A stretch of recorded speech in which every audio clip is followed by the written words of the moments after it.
will this week feature the chalkiest player of the entire season. With all the value that's on the slate this week, we're going to help you out with figuring out your lineup build strategy.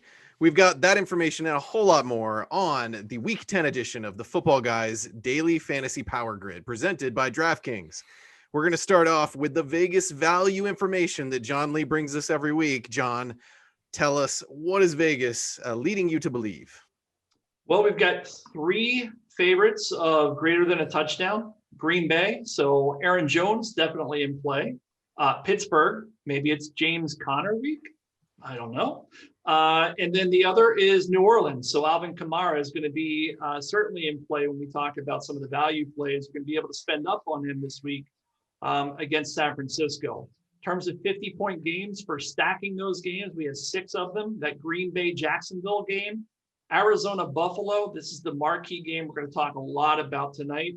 And the Rams in Seattle. Seattle, it seems like whoever they play, the other team scores 30 points. And the Rams, we're going to talk about them. I may have a few wrinkles to throw in there.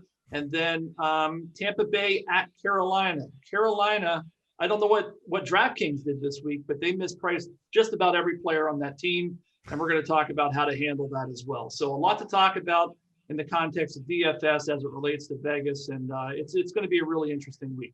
They priced them like it's Bucks revenge week. They're so mad about their last game that Carolina is not going to score any points. Or maybe that's not true. Hey, Devin, I want to ask you about some quarterbacks. Who do you like? Oh, hey, there's one injury. Kyle Allen is on IR with an ankle injury. That means it's Alex Smith week. Okay, Devin, go for it. Yeah, before we get into quarterbacks, we're currently debating whether we're going to do a Week 17 show, so give us a thumbs up if you want to do it.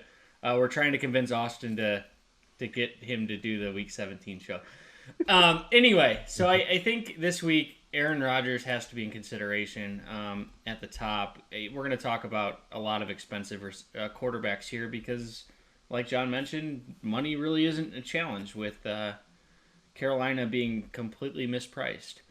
So I think that realistically, Rodgers is probably my favorite, although he's sometimes had... The only worry here is that he sometimes had these games where, he should have a dominant performance and they just kind of grind out a win and they look like the Packers that... they have some clunkers here and there. So, but Jacksonville's defense has been atrocious as of lately. They're allowing 280 yards... 285 yards per game and 8.5 yards per attempt. I think, and Rodgers has had 3 touchdowns in 6 of his last 8 outings, but I think that Rodgers is probably going to be more of a GPP play. I tend to think that Kyler Murray is the cash game play of this slate. He's essentially the number 1 running back on this team, and I was gonna say, John, that's a bold take early on. John got confused there for a second. Yeah, I don't think I'm being that controversial by saying that Kyler Murray is probably the top play. He's had over 25 points in 6 of his last 8 games. He's as safe as they come to me, and he should have high ceiling with his rushing ability. And Buffalo hasn't been what they typically are. I mean, they've Tre'Davious White is still there, but outside of him, they've really kind of struggled against the pass. So I'm not afraid of this Buffalo defense. They're allowing 253 yards passing on the year. This seems to be Kyler Murray in cash week. Phil, what do you think? Is it Kyler Murray week, or you got another quarterback on your radar? No, I've only got one cash game quarterback written down, and that's Kyler Murray. Devin nailed it. He's this year's Lamar Jackson. 25-point floor, 40-point ceiling, weekly threat to get that 100-yard rushing bonus. Interesting note, I was looking at DraftKings points that have been generated via just rush attempts. And what's interesting is that Murray trails only Dalvin Cook, Todd Gurley, and Derrick Henry in rushing fantasy points this season. So he's basically the running back 4 with massive passing upside because he could also sling it. I see no reason to get away from Murray in cash. And then I got a couple of plays here in GPPs that I wanted to discuss. Both of them on the lower price side, because I think that no matter what, I think that when people set out in tournaments to construct their rosters this week, they're going to be spending at quarterback. It's going to be Murray. It's going to be Rodgers. It's going to be Josh Allen. And all of these guys are 7,500 plus. So I've got my eye on creating a unique build by spending a little differently at quarterback. And that starts with Carson Wentz. I think he's cheap at 5,900 on DraftKings, and his weapons are cheap, and the matchup is good. He's got Travis Fulgham, who has developed into a legit NFL wide receiver one at only 6,400. He's got Miles Sanders back. He's got Jalen Reagor back at 4,200. Dallas Goedert back at 4,200. He even gets Alshon Jeffrey back this week. I don't know how much that really helps, but maybe they throw him into like the big slot role that Des Bryant excelled in late in his carear. He's better than JJ Arcega-Whiteside. He is better than JJ Arcega-Whiteside.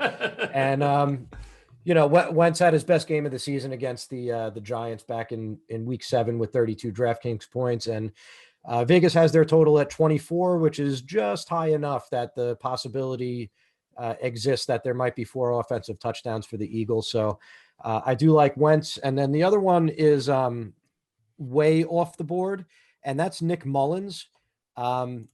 So you're going to have to hear me out on Nick Mullins, I think, because nobody's going to be on him. Excuse me. But he's got an actual legitimate wide receiver back this week in Brandon Ayuk. Last week, he had no one but Richie James, who had an awesome week. The Saints have allowed at least 2 touchdown passes in every single game this season before they figured out Tom Brady last week. And they had 2 weeks to do that. And to be honest, figuring out that you need to pressure Tom Brady to make him uncomfortable really isn't rocket science. So they've been getting beaten by the pass. I feel like New Orleans is coming off that awesome showing in a division game.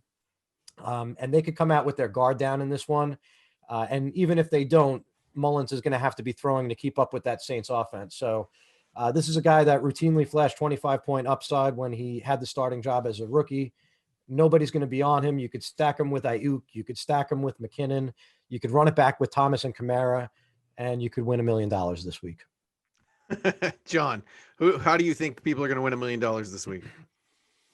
I'm not sure it's going to be with Nick Mullins, but I mean, for what it's worth, I did look for a reason or for somebody to stack with him because his stats actually do kind of add up with regards to his upside. It's just I'm not sure that Ayuk is the answer there. I don't hate it, but I'm not sure I love it either. Going back to cash games, I've got the same guy, so we'll make it unanimous. I think Kyler Murray is the person this week, largely because of what Phil has called out, and that is his running floor. I mean, over the past 4 weeks, what's he have? Like 11, 14, 10, and 9 carries. I mean, this is a low-end running back who also throws the ball 20 to 25 times. He has a rushing touchdown in each of the past 4 weeks.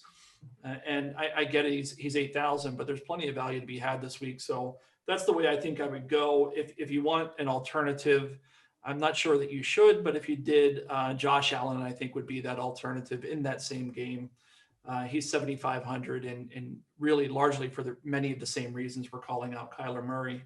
In terms of GPP quarterbacks, I've got a few guys, and I'm going to go in line with Phil again in that you want to spend down, I think, for GPPs this week to try to build a unique roster. We're going to talk about Mike Davis in just a moment.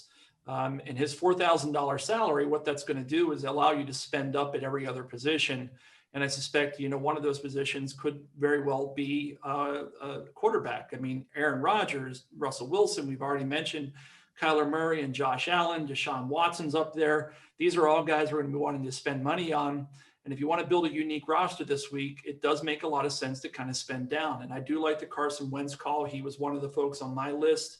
I think you can go back to a couple other guys as well, largely driven by some of their receivers and the value that can be had there.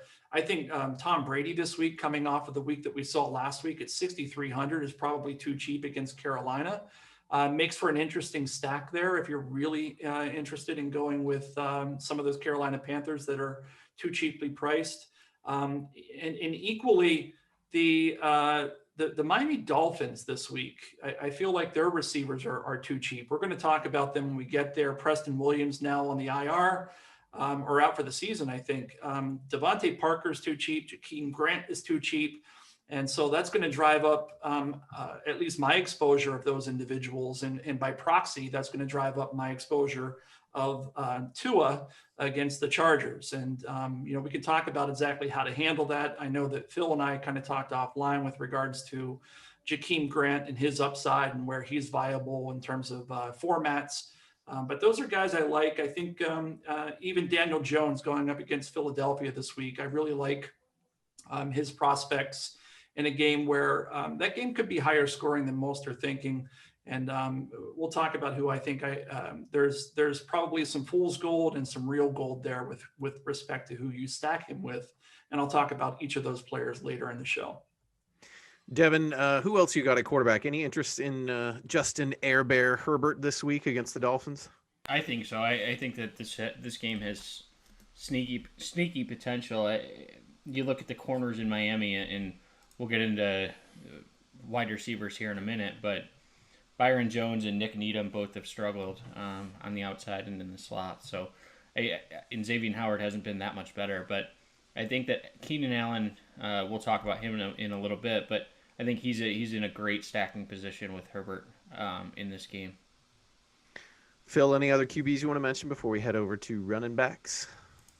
Sure. We haven't touched on the Seattle LA Rams game, and Russell Wilson had a bad game last week, and the result was 29 DraftKings points. Right. So I don't think that you could go wrong with Russell Wilson. And on the other side, Jared Goff has 28 or more DraftKings points twice this season, so he's still got a ceiling. And his wide receivers have a massive edge on that Seattle secondary. They're coming off a bye. A lot of people think that Sean McVay is some sort of coaching genius. And I don't think it takes a coaching genius to figure out that you need to attack Seattle via the pass. So if he's had 2 weeks and can't figure that out, then something's wrong. I think you should have some exposure to Jared Goff in this spot. John, it sounds like you don't like the Goff call. It's a high-scoring game. Seattle has not really shown us a whole lot on defense. Why not Goff? It really comes down to numbers. I think they're priced up because of that particular matchup. This week I've been doing this in my article all year, and I think I'm going to start doing it on the show a little bit. The player I have to fade at quarterback this week is Goff. I think that in terms of his kind of points per dollar and upside ratio, I get every reason why people would want to play him, and I'm not completely against the notion of having some of him. But right now, Devin, you've got him probably, I'm guessing, in the low teens, like he's got him at 9%, 9.5. Okay. All right. Okay. So I didn't think he would go that high. I thought he'd be more like a 6% guy. At which point I'd say 5% is fine. I think taking one of his wide receivers, and we'll get into it in a minute, is fine. Someone like Cooper Kupp in their last game had 22 targets or something ridiculous. But Goff just doesn't. He's sort of like Jimmy Garoppolo for me. He doesn't have that consistent high ceiling game that you want that can take advantage of a secondary. I don't know. I think the entire passing game, based on some preliminary percent rostered numbers I looked at before the show, the entire passing game is overrated right now. And we'll see what happens going into the weekend. But I suspect as people start to look at the numbers and see that matchup against Seattle, it's only going to go up. And if that continues, I'm going to be fading all of those guys, including Cooper Kupp, who before we looked at those numbers, I kind of liked. But once I saw what they were, I don't want any piece of it now. So can we talk just about cash game strategy real quick? Sure. For me on DraftKings, I'm not playing cash games this week. And I'm primarily a cash game only player, but we're going to talk about running backs. We're going to talk about quarterbacks. You're going to see overlap like we've never seen before. Yeah. I mean, all three of us just said Kyler Murray. All three of us are going to unanimously say Mike Davis. I think you need to be very careful in your confidence level that if it seems easy for everyone else. And now you're looking at third wide receiver versus third wide receiver and tight end versus tight end and which defense scores a touchdown. And I'm just not playing that game. Like, I'll go over to FanDuel this week.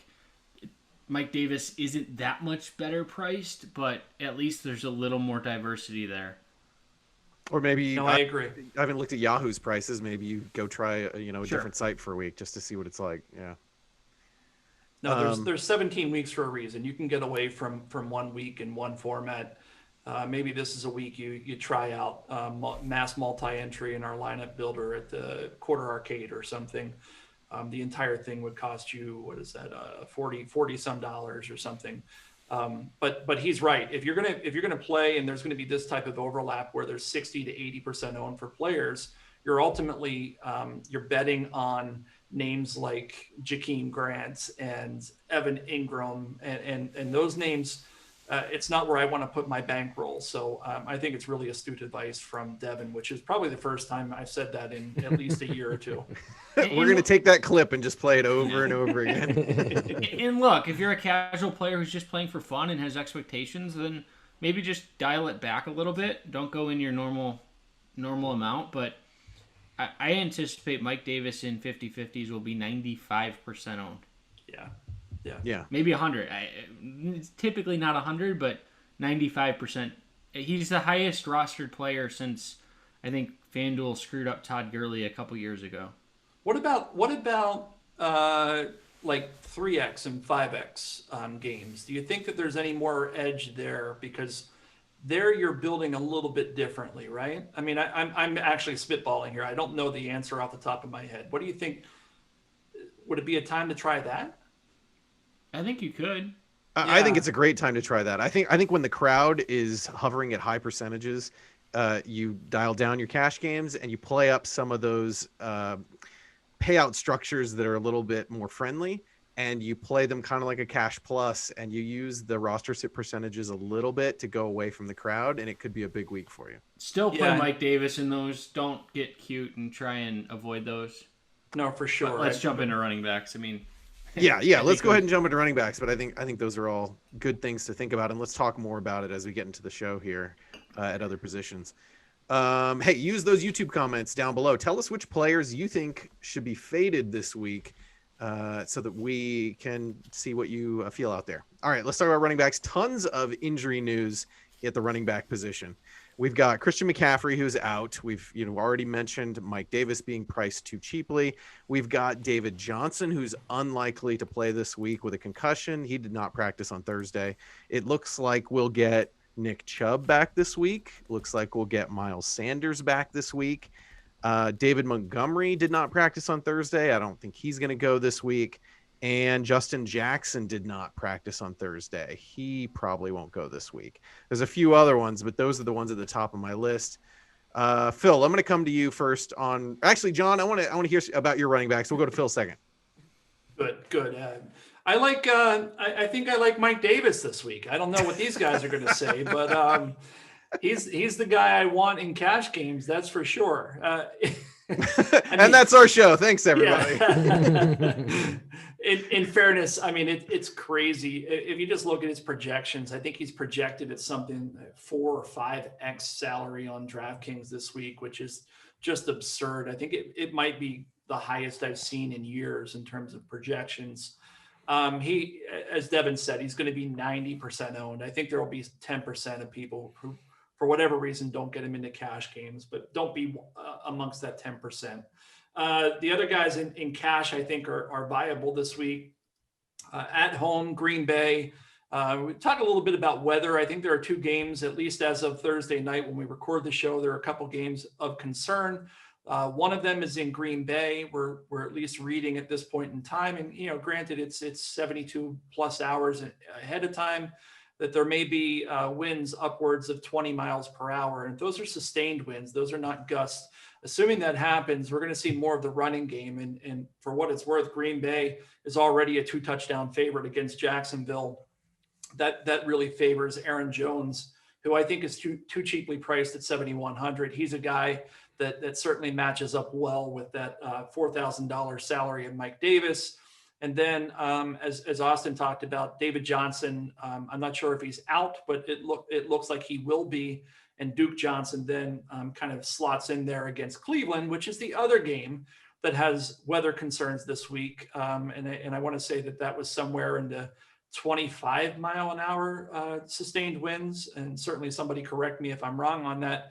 But typically when we get upwards of 20 miles an hour for sustained winds, that's when we see those passing games tick down and more of an emphasis on the run game. And just ironically, both of those guys seem to be really in great spots with regards to matchups and price, points per dollar, and so forth. So Aaron Jones, Duke Johnson, Mike Davis, top of my cash game list for DraftKings.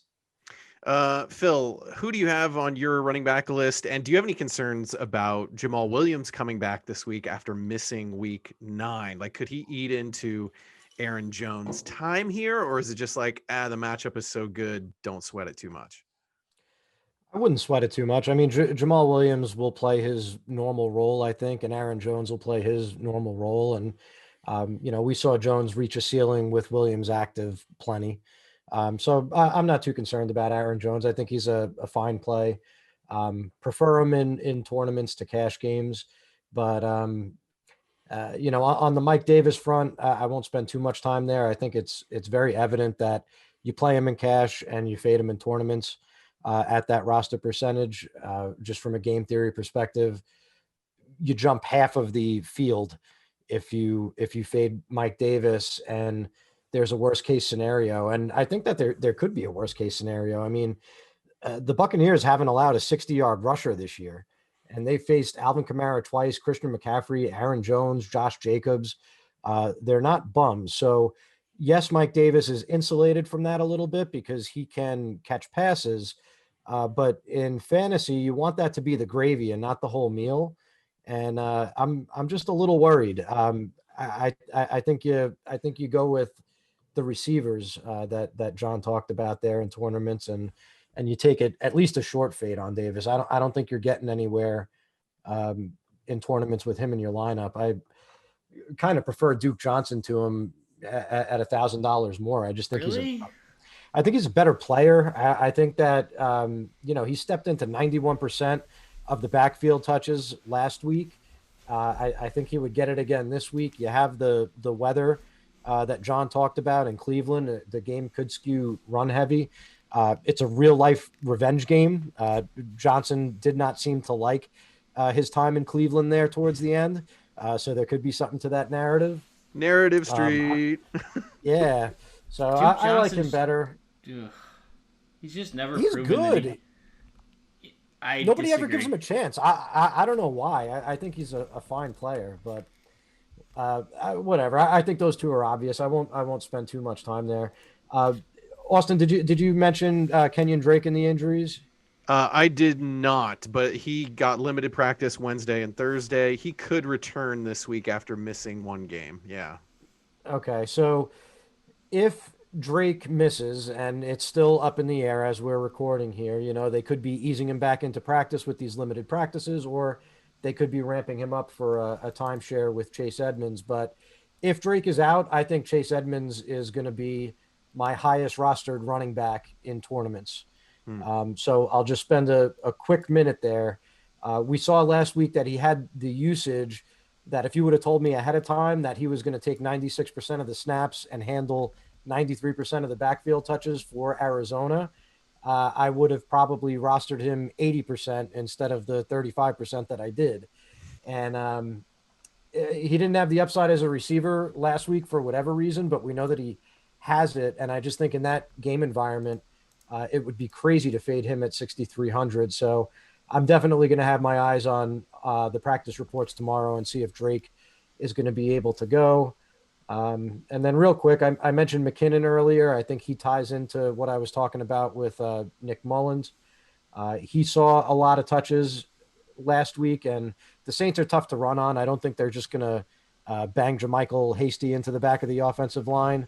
I think they're going to they're going to have to get McKinnon involved as a pass catcher. And then last one, I think we have to split our exposure and go over the field on both Kareem Hunt and Nick Chubb. Because I think both are going to play. And I think both are in a phenomenal matchup against Houston. Um, the only question and the reason that their roster percentages are going to kind of be cannibalized by one another is that we don't know exactly how the splits are going to break down. But in those 2 weeks prior to Chubb getting hurt, he was over 100 yards with multiple touchdowns in each game. And Hunt scored 15 and 24 points in those games, respectively. So it's not impossible for both of them to go off given the matchup and the weather there. And one of them, I think, has a shot of leading the entire slate in running back scoring. So I want to sprinkle those guys in. Devin, it sounded like you disliked any running back that currently plays for Cleveland or used to play for Cleveland. No, Tell me more. I just don't like the idea of Kareem Hunt. I mean, the fantasy community has loved playing Kareem Hunt at ridiculous roster percentages, and I don't think that he's paid off once since he's been the lead back. He's not getting the passing usage that he typically should or should not see. He's only had his highest game since being the lead running back is 3 receptions in 26 yards. So I just don't think that he's the lead guy. That's you a can't rebuttal. dispute facts. Like I'm saying, his highest game is 3 receptions, and you're giving me red. Like that's. Well, here's the thing: when Nick Chubb went out, they plugged him into the Nick Chubb role and the Kareem Hunt role that they had at the beginning. He had 12 touches against Cincinnati and 17 against Baltimore in a game that they were getting smoked, and they pulled Nick Chubb. I think Kareem Hunt is 10 to 12 touches at most, and this is Nick Chubb. Nick Chubb is the primary back there in a game that is wind aided. They're going to run the ball, and Nick Chubb is a much better running back than Kareem Hunt, and I hate to say that because I had high expectations for Hunt. But how healthy is Nick Chubb then? If he's coming back, I think he's fully healthy. Okay, then go heavy on Nick Chubb and forget about Kareem Hunt. How about that? They've waited long enough that, and look, it's Thursday, so see if he practices fully tomorrow. See the reports that come out, but I expect Nick Chubb to see 18 to 20 carries, and Kareem Hunt to fall back into that 10 to 12 touch role. And while, Nick Chubb is still technically on IR, so they don't have to list him whether he practiced fully or limited or whatever, the word on the street is he did practice both Wednesday and Thursday. So it seems like he's heading towards looking good, like Devin said. One under-the-radar guy I wanted to bring up was James Conner. I think he bit a lot of people. What did he have, 6 carries last week in a game script that just sort of got away from him? There was a lot of concern whether he was injured or not, and Cincinnati is allowing 5.1 yards per carry to opposing running backs. So I think that there's a situation here where I have him at 9%. I actually think he could be lower than that. I think that as people actually start building their lineups, they're gonna start looking at that 6 carry touch, and they're gonna say, no, I'm not going there. So I anticipate that James Conner is a fine GPP play. One name that we haven't mentioned, and it's a tough matchup, but if we're going Mike Davis, Alvin Kamara is probably the cream of the crop in this slate, and right now he's 20 to 25% rostered. I think that there's a situation. The matchup is incredibly difficult against San Francisco, but Kamara is sort of matchup proof, similar to Mike Davis and Christian McCaffrey, in that if you're facing Carolina, if you're facing an elite run defense, they still have upside because of their high catch potential. And that's the upside with Kamara, is that he could have 7 to 10 receptions very easily. Now Michael Thomas is back, and we'll talk about that in a minute. But I think Kamara still has a fine role in this offense. John, I want to wrap up running backs, bringing it back to you. If there's anybody else you want to mention, is there any reason we should be paying attention to Leonard Fournette getting a little more work over these past few games? Or is it like, nah, dude, it's Leonard Fournette, let's not go there? Yeah, the fact that I'm looking at my list to figure out where that came from probably tells you what I think about Leonard Fournette. Yeah. No, not Leonard Fournette. There are a lot of plays this week that I think are worth talking about. I actually want to revisit a couple of the things the guys said. I didn't want to jump in while they were talking. I'll be completely forthright and say that Mike Davis literally, he broke my model this week. I'm looking at it right now, and it says that I should own 178.8% of him, which obviously is not possible. It really sits weird with me because I kind of agree with Phil. This is a really tough matchup against Tampa Bay. I think the leading rusher against them this year has run for 59 yards. I like a lot of the other Panthers that we'll talk about in the next segment. So I'm at an odds with my understanding of football versus what the numbers are telling me. And typically I err on the side of caution and go with the numbers because they're more right than wrong, but it's a really difficult situation. And, if somebody's watching tonight and wonders where I land, I would defer you to my article on Saturday, because as of tonight, I can tell you I'm conflicted for many of the reasons the guys have already talked about where tournaments are concerned. The other one that came up that I wanted to address, and of course I can't think about, the Nick Chubb. I'm going to side with Devin on that. The games that Phil called out as an example where they both ate, those were outlier performances from the Browns. I think that in those weeks, they both scored 35 points. I think the Browns scored, and this week their implied team total was something like 26. So they would need to, if we're looking at that as a way for them to both reach value again, you're going to need another overextension of that offense. And again, if the weather is bad there and it's run heavy, there just aren't going to be enough plays to be had there. Sure, go with Chubb. If you're going to pick a player, I do agree with Phil on that end. It's Chubb. I'm not a big fan of Hunt. And they're like 6,800. I think there are plenty of players in that same realm. I mean, Aaron Jones is $300 or $400 more, and I think his upside is much higher. Josh Jacobs is another guy for tournaments that I think is probably representatively a better play in terms of points per dollar, usage, upside, all of those. One play that maybe hasn't been mentioned that I think is worth discussing. It looks like Darrell Henderson is going to be back this week at 5,900. We do have the Malcolm Brown kind of sitting there in the background, but I think that's really going to drive down his percent rostered. Darrell Henderson likely going to be less than 5% rostered. And we've already talked about how I think that this game, with respect to the passing game, Jared Goff is going to be on too many rosters. Cooper Kupp we're going to talk about in a moment. We're going to talk about Robert Woods is going to be on too many. And a great leverage play against those guys in tournaments is going to be Darrell Henderson at like 2 or 3% owned. Really love that play this week at 5,900 against a Seattle defense that hasn't demonstrated it can stop anybody through the air or on the grounds. Nice. Let's move on to. Can I just mention one last thing on Mike Davis? So I would think of him as a receiver with rushing upside instead of a running back with receiving upside. So Tampa Bay's allowed seven receptions per game to opposing running backs for 50 yards. So that if he gets the average, that's 12 points, and that's 3x value, regardless of if he has running back potential or not. So that's the only argument. The matchup is incredibly difficult. I think the guys have touched on it, but that's the reason that people are looking that way. All right, we're going to go to wide receivers. Phil, we'll come to you first on this. Let me mention a couple of guys. We've got Preston Williams is out on IR for the Dolphins, and then we've got a couple of Denver receivers that are banged up that we're kind of keeping an eye on. It looks like Jerry Jeudy and Tim Patrick might go this week, but just keep an eye on those guys if it matters for your DFS lineups. Phil, tell me about the receivers you like this week. Yep, my favorite receiver, and it might be for both cash games and tournaments, is Tyler Lockett. The matchup is in his favor this week, comparative to DK Metcalf.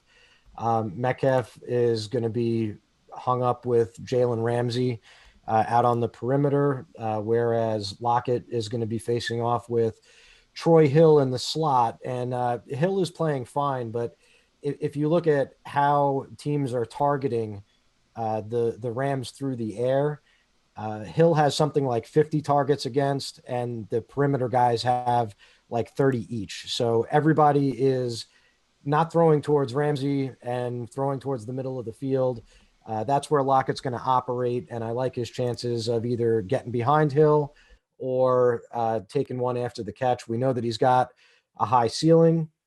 I could understand not wanting to play him in cash games, even though I think the price makes it worth it, just because he is super volatile.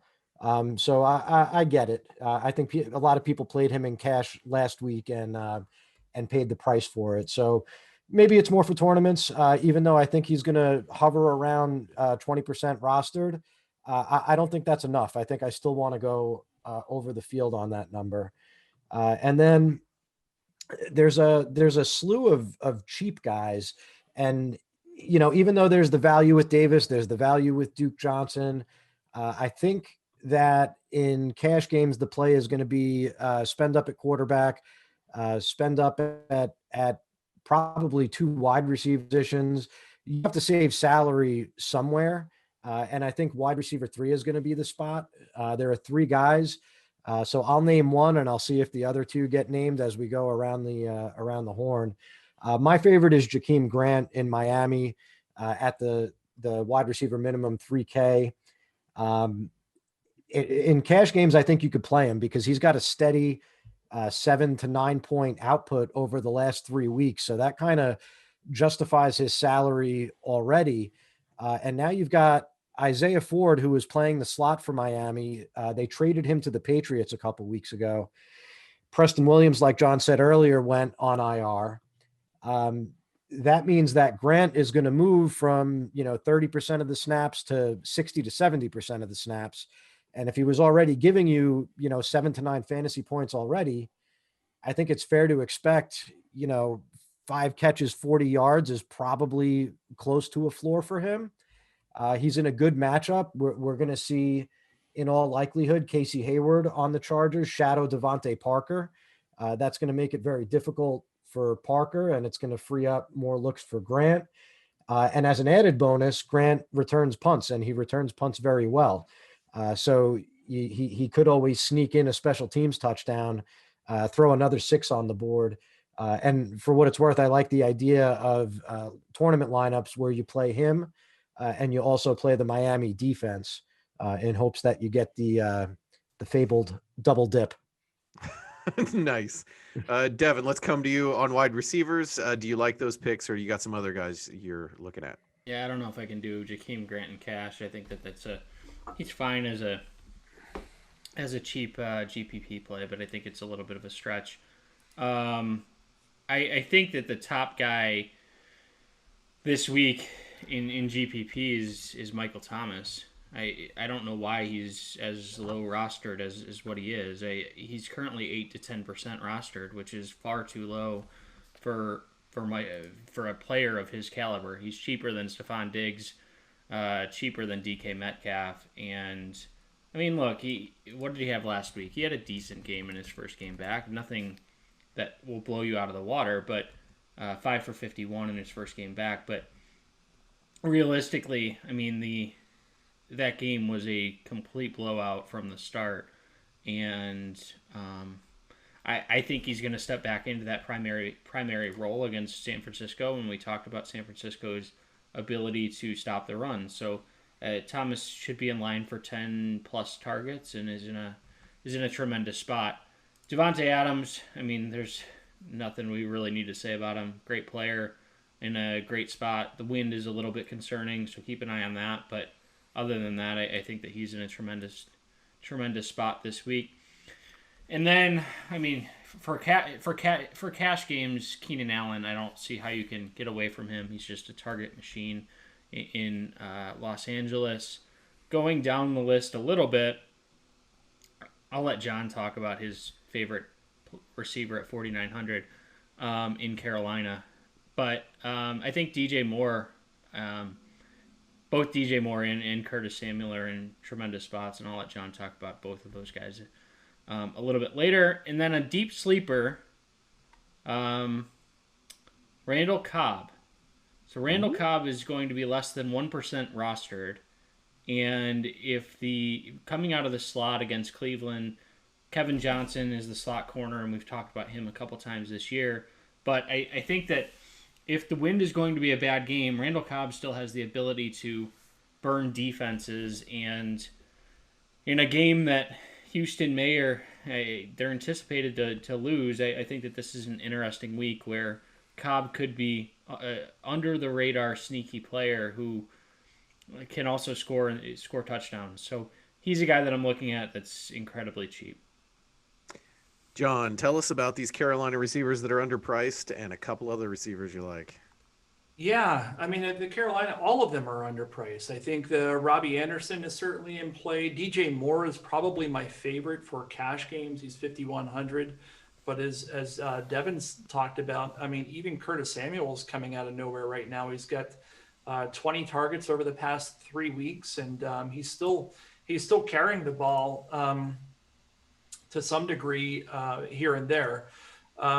3 carries last week, 3 carries the week before, and a touchdown the week before, and a carry the week before that with a touchdown. So, they're giving him high leverage carries, and without McCaffrey on the field, you can expect that to kind of continue. So there's a lot of different ways this could go. And I mean, you could see the wheels turning off of the Mike Davis train with regards to a couple of these guys just getting a touchdown here or there. I mean, the entire team is only supposed to score 22.5 points according to Vegas. So, it goes back to, for GPPs, it's really interesting to think about how to handle that Davis situation. Again, going last here, there are a couple things I wanted to tie up. I wanted to push it back on Phil a little bit about that Tyler Lockett call, because Tyler Lockett, I was high on last week for all the reasons that Phil kind of described: running out of the slot, avoiding Tre'Davious White, yada, yada, yada. I mean, what's different this week about Tyler Lockett's situation than last week? I mean, even if you look at some of the things that you talked about, I had the benefit of looking it up while you were talking, Phil. So in Buffalo, Tre'Davious White, Levi Wallace on the perimeter, Teron Johnson on the inside. Tre'Davious White, and this includes him getting blasted by DK Metcalf last week, 28 targets all season. Levi Wallace, 28 targets all season. Teron Johnson, 51. So it's almost the same, where it's almost double. What makes you so confident that Tyler Lockett bounces back? I'm not saying I hate the call, but I do think that people are going to hear this and say, well, what's different? And we probably need some sort of justification. Well, all right. I'll let you think about it. I'll go back to some other things. There are a couple other things I wanted to call out. So for cash games, I've heard a bunch of people, these two talk about the folks that they like and dislike, and we kind of transgressed over to GPP plays.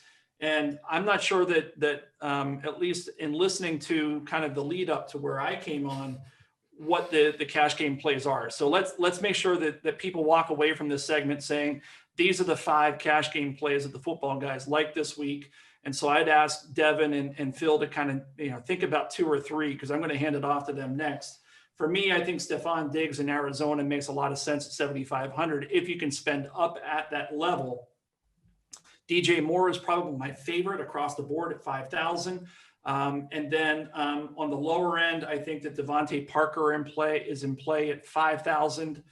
He's the guy that I think benefits most, although it's a tough matchup going up against those perimeter cornerbacks there in LA. And then on the low end, and I think that Phil was talking about this earlier, he kind of liked Jakeem Grant for 3,000.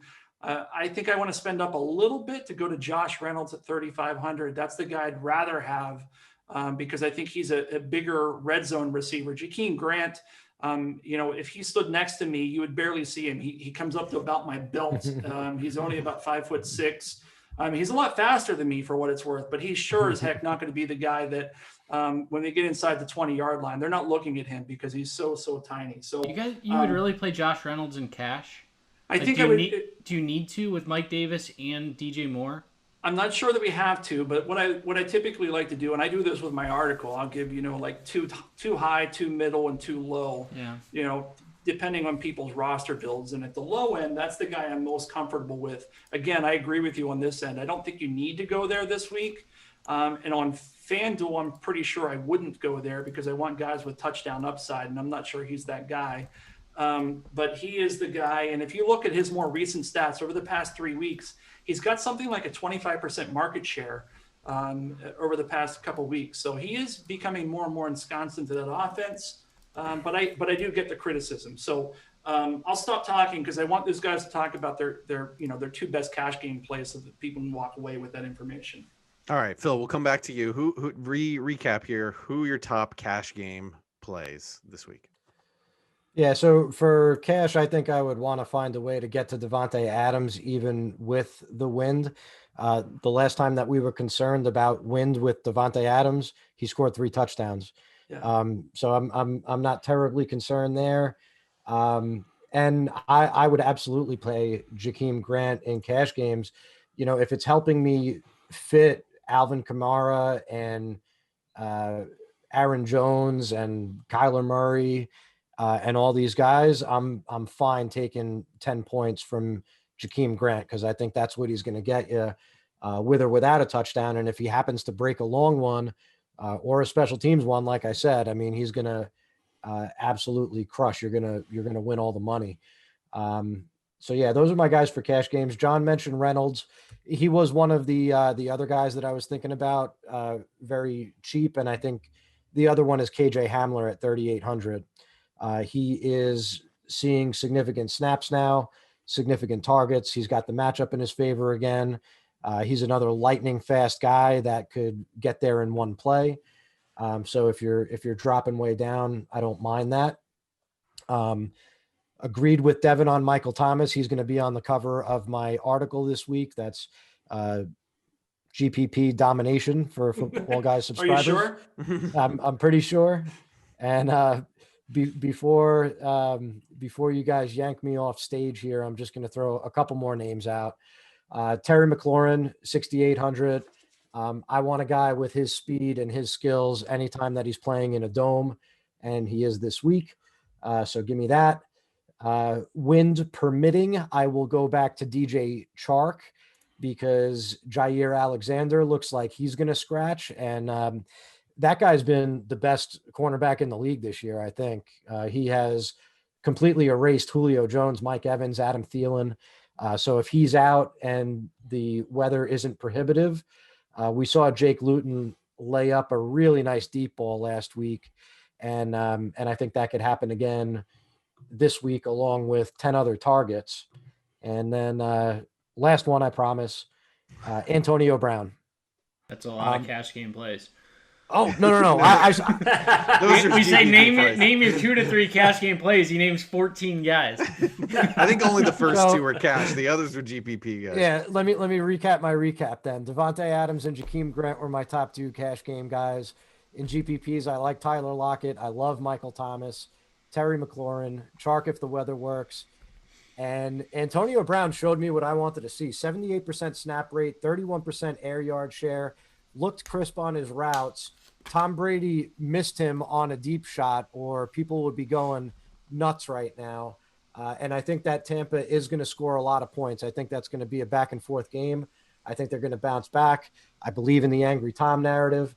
And I think that Antonio Brown, if he keeps seeing that usage, he's going to put up a couple of monsters this year. And I want to be over the field when he does. All right, Devin, quick recap on the receivers so we can go to tight ends. Keenan Allen, Terry McLaurin, DJ Moore. Love it. And then, Devin, I want to come back to you. That's you too? Okay. Yeah. Dig it. I love the clarity. Good call there.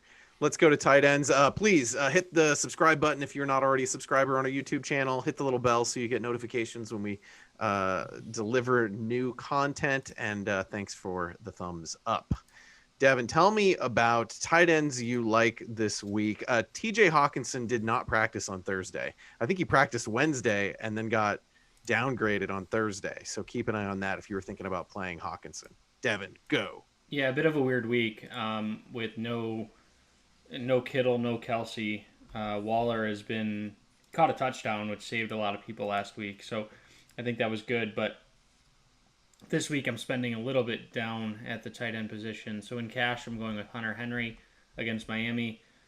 What does the guy have to do to raise his price? I know his floor has been not that great. Maybe he's my Kareem Hunt, where I like the idea of Hunter Henry and not the actual player. But I think that there's still an opportunity for Hunter Henry to produce see 4 to 5 targets.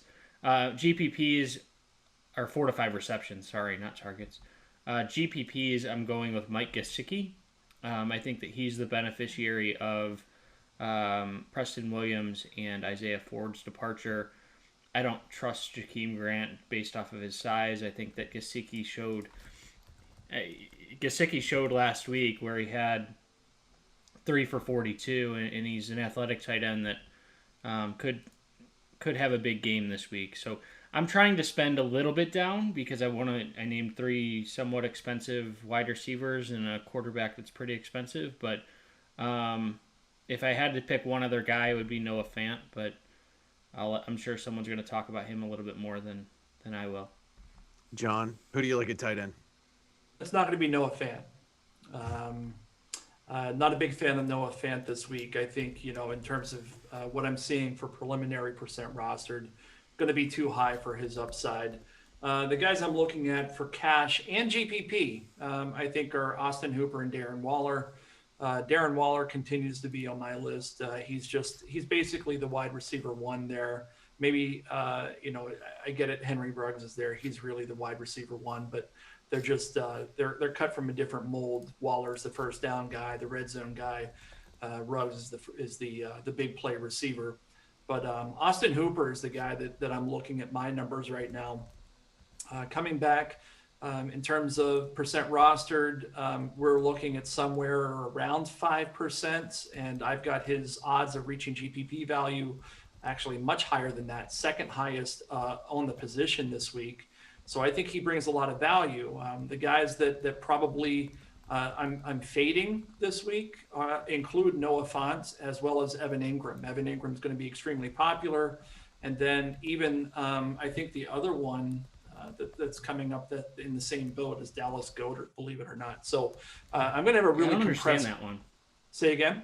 I don't understand the Goddard love. I know he's popular, and I agree with you on the fade. I just haven't seen enough since he's came back. Yeah, me neither. Especially when you think that Miles Sanders is coming back as well, and Rager's coming back. We'll get to hear why Phil's wrong in just a moment. But these guys, when we start looking at them, they're, Goddard is 4,200. Maybe that's the reason people think they can save salary with him. But it's somewhere between 14 to 18%. I think that's too high, especially when I look at my numbers and I've got him. I'll pull the curtain back. He's got a 3.6% chance of reaching GPP value, and he's going to be on about 5 times as many rosters. That is a fade to the fade to the fade situation for Dallas Goedert this week. Go ahead, Phil. Tell us why we're wrong about him. So Dallas Goedert is the only name on my cash game list for tight ends. I love the price. I think it's the cheapest that we're going to see him for the rest of the season. This is an offense that loves tight ends and now has the weapons back to actually get them open underneath and in the short to intermediate areas of the field. Dallas Goedert is a stud. And the last time that Philly played the Giants, Richard Rodgers. So John mentioned that Jakeem Grant would beat him in a foot race. I would beat Richard Rodgers in a foot race. I have no doubt about that. And he had 85 yards on the Giants last week. Goddard, yeah, I mean, he only came back for 1 week from a broken foot, and he probably came back a little early, seeing as how the Eagles had a bye this week. But you've got no Zach Ertz. He had 27 points in week 1 with Zach Ertz. I mean, this is a high ceiling player. GPPs, I might fade him if he's going to be up near 15, 18%. But I think the price is perfect in cash games for somebody with his floor ceiling in that matchup. Devin touched on Noah Fant. I think the only reason not to play him is that he's an in-game injury risk. I think he showed that last week that his ankle is not all the way there. So I'd be a little bit nervous about that. 2 other guys that I have for tournaments. This one's only if Ben Roethlisberger is okay. I'm not too sure at this stage of the game what's going on with his knees. He was ruled out. Ben is out. Yeah. Really? When did that happen? Yeah, I missed that too. Thought I saw the notification earlier today. I'll confirm that, but keep talking. Okay. Well, if Mason Rudolph is in, then you could forget about Eric Ebron and anyone else in the Pittsburgh offense for that matter. Maybe James Conner would be the only one. But I was going to say that I would always want to target Cincinnati against tight ends. They've allowed 92.5% more DraftKings points than the league average over the last 5 weeks to the position. So if Ebron has a working quarterback, which apparently he won't, then he's in a really good spot. And then the other one, disregard. I'm an idiot. Oh, okay. Blow me up in the comment section. It looks like there was an error in one of the notifications that I got on my phone earlier today. So, okay. Ben Roethlisberger is fine. I repeat, Ben Roethlisberger is fine. Is he fine? Because I don't know. I think he had went from DEFCON 1 to DEFCON 5. I think what we can take from this little segment right here is Devin admitting that he's an idiot. Yeah. So early in the show, you said that he said something incredibly intelligent, and now by the end of the show, it's just all going. That's why you stay tuned for the full hour, because you never know what you're going to hear. So Phil, wrap us up on tight ends here. Yeah, you got it. That one last play I was going to mention was Rob Gronkowski. He had really been riffing with Tom Brady. And then last week, the wheels just fell off the entire thing for Tampa Bay. Gronkowski actually dropped a touchdown, which you pretty much never see. And, I just think that the fact that the touchdown was there for the taking for the fourth straight game is really all you need to know. And he should be down below 5% this week, I think, after he disappointed everyone last week. So, if you're buying that Tampa Bay is going to bounce back and that's going to be a high-scoring game, I think you want a piece of Gronk in tournaments. John, let's move to defenses. Tell me, who do you like at defense? There's nothing I really love this week. I've got 4 defenses written down. I'll say there are 2 cash, 2 GPPs. The 2 cash are Saints against San Francisco, Nick Mullins at 3,000, and the Raiders going up against Denver and Drew Lock. Those at 2,500. I'm not spending a lot of money. I know that the Steelers are 4,400. You can go up this week. Certainly, paying up has proven to be contrarian in the past, although this week I'm not sure it's going to be because of the value we've spoken about to this point in the show. I think we're going to see the Steelers and Packers represent about a quarter of the total percent rostered, which is probably going to be too high in my opinion. For GPPs, I like the Rams against Russ Wilson in Seattle. I know that could be crazy, but they've got a pretty good rush defense there. And we saw last week that Russ, when he went up against a decent defense, he kind of struggled until garbage time. And I'm happy to take the Rams at 2,200. And I also like, as much as I talked about Tua at the beginning of the show in terms of GPPs, I like the other side. I like the defense as well. The Chargers, they got some really strong perimeter cornerbacks there. Against a rookie making his 3rd career start, 2,800, I think that they're in play as well. Devin, what are you doing with defense this week? Do you have to spend down, or are you paying up? I'm always spending down. And just to clarify, ESPN had Roethlisberger as out with their fantasy leagues, but it looks like that's incorrect. So if you're playing ESPN fantasy leagues, he's fine, even though he's listed as out. So little tip if you're staying around this long.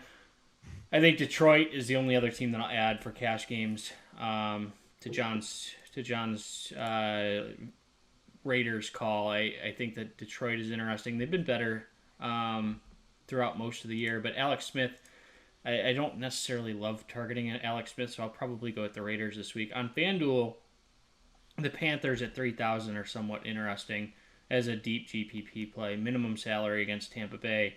Tampa Bay looked awful, and I think that there's a non-zero chance that they look awful once again. It may only be 5% chance, but that's a 5% chance that you get a minimum salary defense in a good spot. So you're saying there's a chance. Phil, tell me what defense you like. Agree with John's call on the Rams at 2,200 on DraftKings. That is a stellar defensive line, and Russell Wilson takes sacks. He hasn't exactly been careful with the ball this season, so I could see some turnover potential there for a very low salary. And then for cash games, I'd be looking at the Dolphins. they've just become a high floor, high ceiling defense. And I think they could let up a fair amount of points to Justin Herbert and also turn him over and sack him enough to be worth the $2,800 salary. Nice. Let's roll right into stacks. Phil, hey, I'm just going to come right back to you. Who do you like to stack this week? Sure. So I took a pretty big L before when John asked me why this week is going to be different for Tyler Lockett. So I'll come back to that now with a Russell Wilson, Tyler Lockett stack, run back with one of the Rams wide receivers. What's going to be different this week for Tyler Lockett is that I think Jalen Ramsey is playing better than Tre'Davious White this season, and Tyler Lockett for tournaments, mind you. Remember, that was a tournament play. I kind of talked myself out of him as a cash game play as I was going. Sure. So for tournaments, Tyler Lockett, he's gone over 40 points twice. He is super volatile, and it's that volatility that you're looking to harness when you're in tournaments. Could he bust again? Sure. In a cash game, that would stink, but could he go for another 50 plus DraftKings points like he did a couple weeks back? Yes, that's absolutely in his range of outcomes, especially if DK Metcalf is having a hard time producing that yardage. So I do like that stack. I mentioned already that I like Wentz, and then you could go Fulgham, you could go Rager, add in Goddard, for a double stack. And then the run back I like there is Sterling Shepard, who's been seeing a high percentage of the targets since he returned. And then I think you could do Drew Brees, Michael Thomas, and Alvin Kamara run back with either Brandon Ayuk or Jerick McKinnon and stack that game up in addition to doing it with Nick Mullins also. Nice. John, who are you stacking? I'm stacking. So first thing I want to do is, if you're watching this now, go ahead and rewind back maybe 5 minutes. You're going to see Phil. Obviously, he was talking to God because he was looking up and he was saying something on mute, and it was right before he recommended the Miami Dolphins defense. So I actually circled it down. I don't know, it says Dolphins and God on it. So they get a bump from me because Phil obviously has a direct line. The guys I'll mention here. I think that Aaron Rodgers, we talked about him a little bit earlier, but I like him. I like an entire team stack here. I think Aaron Rodgers with Aaron Jones, so the two Aarons, and then everybody thinks I'm going to say Devontae Adams, but I'm not. I'm actually going to say Alan Lazard, who's going to make a return this week. He was playing earlier in the season about 90% of the snaps as the wide receiver too. Marquez Valdez-Scantling has been absolutely terrible, and he's coming off of a 2-touchdown game, and that's what everybody's going to remember. But I think he only caught two passes in that game. So recency bias is going to tell everybody, oh, go with Marquez Valdez-Scantling. I just looked at our early percent roster projections from Devin. He's got Lazard at 2.1%. So I think you could really capture a lot of those 31.5 points that Vegas is projecting for the Packers. And then you're going to run that back. So this is a big stack here. You got the whole team, and you're going to run it back with Laviska Shenault, who I loved last week, and I think he got hurt very early on. And in terms of value this week, Laviska is number 8 for me. Is that right? Number 8? That seems almost too good to be true. It's true. And I've got him at about 11% to reach GPP value. And I think he's going to be in 1% of rosters. It's an incredible value for GPPs. Nobody's going to be talking about it, but remember the tip and pick showed you that Laviska is going to reach GPP value this week at 3,800 on DraftKings. Devin, who are you stacking? Jared Goff and Cooper Kupp. And then if you want to run it back with Tyler Lockett, sure. It's popular, but I mean, if we're talking 3 or 5x, I think it's the perfect stack for that type of format. Nice. Well, Be sure to check out all of our content over at footballguys.com. That is all we have for our show this week. We'll be back next Friday morning with our Week 11 episode. On behalf of John Lee, Devin Knotts, and Phil Alexander, I'm Austin Lee saying thank you for watching, and thanks for being a football guy. Be sure to check out all of our content over at footballguys.com/DFS by clicking the button in front of Devin's face. And if you'd like to subscribe to our YouTube channel, be sure to press the button that's on Phil's face. And if you want to see our latest video, click that giant box that's in front of John Lee's face. Check all that stuff out. Thank you for listening. Thank you for watching.